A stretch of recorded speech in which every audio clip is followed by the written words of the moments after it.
क्या आप जानते हैं कि अंग्रेजों भारत छोड़ो का नारा देने वाला शख्स एक मुसलमान था। मुंबई में पैदा होने वाले यूसुफ मेहर अली ने ही 1942 में सबसे पहले इस नारे का प्रयोग किया। साइमन गो बैक का नारा भी यूसुफ मेहर अली ने दिया था। मुसलमानों ने भारत की आजादी में बड़ी ही क्रांतिकारी भूमिका निभाई। असहयोग आंदोलन की शुरुआत मुसलमानों ने ही की थी। 1920 में खिलाफत आंदोलन के दौरान मोहम्मद अली जौहर और मौलाना अबुल कलाम आजाद ने सबसे पहले अंग्रेजी प्रोडक्ट का बहिष्कार करने की रणनीति बनाई, जिसके बाद ये आंदोलन पूरे देश में फैल गया। असहयोग आंदोलन में मुसलमानों ने बढ़ चढ़ कर हिस्सा लिया। भारत के सबसे बड़े शुगर व्यापारी हाजी सबू सिद्दीक ने अपनी शुगर फैक्ट्री पूरी तरह से बंद कर दी। ये फैक्ट्री इतनी बड़ी थी कि इसके जरिए बनाई गई शुगर पूरे इंग्लैंड में इस्तेमाल की जाती थी। बहुत कम लोग जानते हैं कि बाटा कंपनी भी मुसलमानों की थी, जिसे असहयोग आंदोलन के दौरान एक अंग्रेज ने खरीद लिया था। आपको ये जानकर शायद हैरानी हो कि भगत सिंह का केस लड़ने वाला शख्स भी एक मुसलमान था। बैरिस्टर आसिफ अली ने भगत सिंह का केस तब लड़ा जब कोई भी भगत सिंह का साथ देने को तैयार नहीं था। इंकलाब जिंदाबाद का नारा देने वाले हसरत मोहानी भी एक मुसलमान थे। उन्होंने ही भारत की आजादी की रूपरेखा तैयार की थी। इतिहासकारों के मुताबिक 1857 में होने वाले विद्रोह में 50,000 उलमाओं को फांसी दी गई और लाखों मुसलमान सरेआम कत्ल कर दिए गए। 1857 में दिल्ली से लेकर कलकत्ता की रोड पर ऐसा कोई पेड़ नहीं था जिस पर मुस्लिम उलमाओं की लाशें न टंगी हो। मुसलमानों ने ही भारत की आजादी के लिए पहली जंग लड़ी। मैसूर के सुल्तान हैदर अली और उसके बेटी टीपू भारत की आजादी के लिए शहीद होने वाले पहले शासक थे। मशहूर क्रांतिकारी अशफाकुल्लाह खान सबसे कम उम्र में फांसी पाने वाले भारत के पहले व्यक्ति थे। बहुत कम लोग जानते हैं कि जय हिंद का नारा एक मुसलमान आबिद हसन सफानी ने दिया था। ये नारा आज भी भारतीय सेना और शासकीय प्रणाली में सम्मान स्वरूप इस्तेमाल किया जाता है। तिरंगे का निर्माण करने वाली सुरैया तैयब जी भी एक मुसलमान थी। उन्होंने ही भारत के राष्ट्रीय ध्वज को वर्तमान रूप दिया था। कानपुर में पैदा होने वाले अजीमुल्लाह खान ने ही मादरे वतन भारत की जय का नारा दिया था, जिसमें बाद में कुछ सांप्रदायिक लोगों ने माता शब्द को जोड़ दिया। आपको ये जानकर शायद हैरानी हो कि भारत का पहला राष्ट्रीय गीत अजीमुल्लाह खान ने ही लिखा था। बहुत कम लोग जानते हैं कि मौलाना कासिम नानोतवी ने दारुल उलूम देवबंद की स्थापना अंग्रेजों को भारत से निकालने के लिए की थी। इस मदरसे का मकसद देश में ऐसे नौजवानों को पैदा करना था जो भारत की आजादी में योगदान दे सकें। रेशमी रुमाल आंदोलन की शुरुआत करने वाले मौलाना महमूदुल हसन और मौलाना उबैदुल्ला सिंधी दारुल उलूम देवबंद के ही छात्र थे। मौलाना उबैदुल्ला सिंधी ने सुभाष चंद्र बोस के साथ मिलकर भारत की पहली अस्थायी सरकार की स्थापना की थी और वह भारत के पहले गृह मंत्री भी थे। आपको ये जानकर शायद हैरानी हो कि मौलाना महमूदुल हसन ने ही 1920 में गांधी को महात्मा का लक़ब दिया था। उनका ये नाम इतना मशहूर हुआ कि पूरी दुनिया में गांधी महात्मा गांधी के नाम से जाने जाने लगे।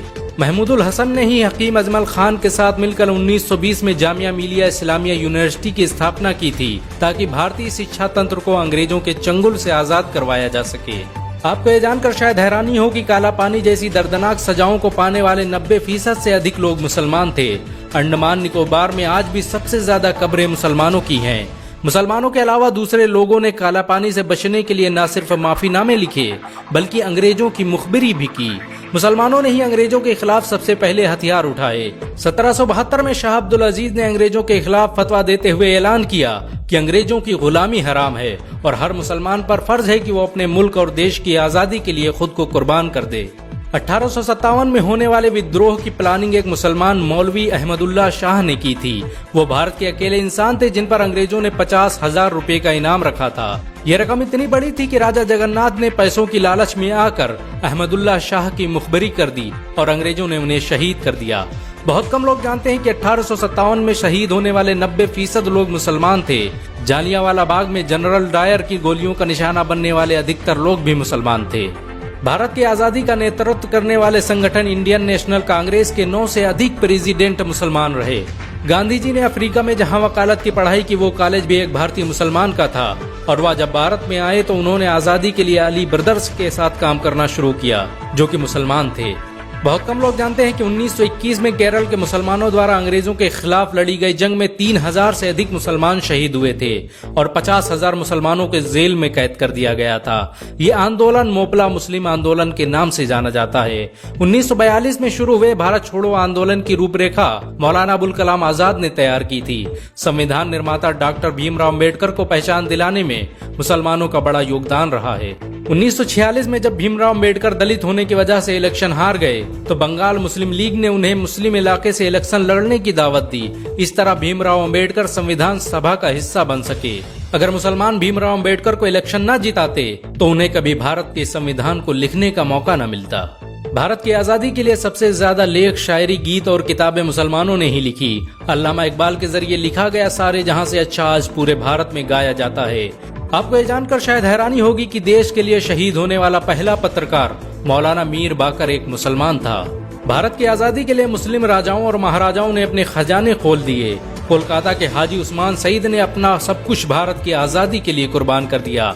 हाजी उस्मान की अमीरी का अंदाजा इसी बात से लगाया जा सकता है कि 1920 तक कोलकाता में बनने वाला हर स्कूल और हर बड़ी बिल्डिंग उन्हीं की थी।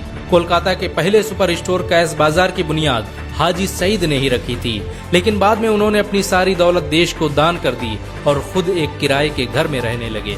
अमीर हमजा और अब्दुल हबीब यूसुफ मरफानी जैसे मुसलमानों ने अपनी अरबों रुपये की संपत्ति देश की आजादी के लिए कुर्बान कर दी। सुभाष चंद्र बोस द्वारा अफगानिस्तान में स्थापित की गई सरकार में 9 में से 5 मंत्री मुसलमान थे।